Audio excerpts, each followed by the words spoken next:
Welcome to the Coaching Table. I'm Thomas Thompson, Executive Leadership Coach and Consultant with Lead Self, Lead Others. And the Coaching Table is a weekly conversation I've created to help leaders like you have the conversations that you're not having so we can really leverage your potential. See, what the point is, we want you to lead yourself well so you can be living well and finishing well. And one of the keys to that in this conversation today is the word accountable. Accountable. Years ago, as I had become the senior pastor of a church, I realized I needed systems around me to help me stay accountable. One of those systems was a monthly phone conversation with a man named Nathan. Nathan lived in Oklahoma and I was in Colorado, and he was a leadership coach. And we set up a time where once a month he would ask me important questions about how I was leading myself, my habits, my health, my relationships, how I was investing my time and my money, and my energy, how I was stewarding my leadership, and how I was living with my family, and how I was leading the people around me. It's just really good, important questions that I knew I needed to be asked. At the end of one of these conversations, I was kind of half joking with him, and I said, "Nathan, you're asking me such good stuff. I feel like I could be asking myself these questions." And I'll never forget what he said. He said, "You're right, you could be. Are you?" And of course the answer was no. Now, I'm a big proponent of self-leadership and self-reflection and building systems around yourself to help you ask those good questions. But the reality is, sometimes we need external voices asking those questions. You know, Proverbs chapter 27:17 says, "As iron sharpens iron, so one person sharpens another." It doesn't say as iron sharpens iron, so one person just sharpens themselves. And so a key component of self-leadership is to realize sometimes I need other people in my life to help sharpen me. And we get sharpened when we get asked those good questions.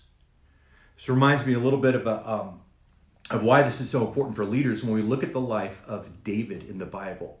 2 Samuel chapters 11 and 12 tells us this story of David, who's a king. If you recall, he has gotten to a point in life where he's kind of living a little vicariously through other people. And one of the things that ends up happening with him is he has an affair with a woman. And then he compounds it by having her husband killed. Now, what's happening to David is something that can easily happen to many leaders who are on the rise. And that is, we can begin to get to a place where we don't have those voices speaking into us. It's hard to criticize the boss, right? And it's easy to create an echo chamber around ourselves as leaders where those good questions aren't being challenged in us. Well, thankfully, David had one thing going for him, and it was a man named Nathan. David had allowed Nathan access to speak into his life. And there's this gripping moment in chapter 12 where Nathan begins to tell David this story, and David's getting more and more outraged about this event that happened. And then Nathan turns it around and says, "Actually, David, this story is about you and what you've been doing."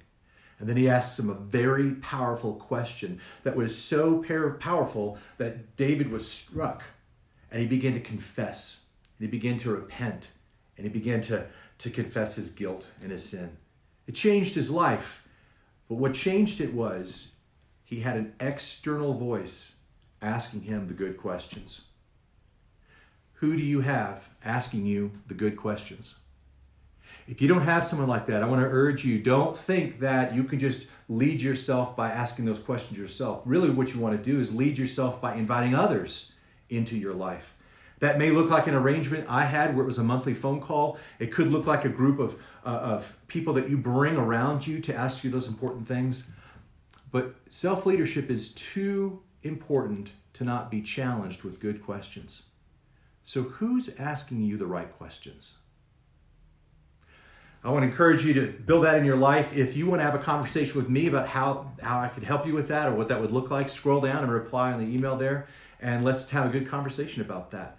But I'll be back next week with another coaching table. And until then, you're always welcome at the coaching table.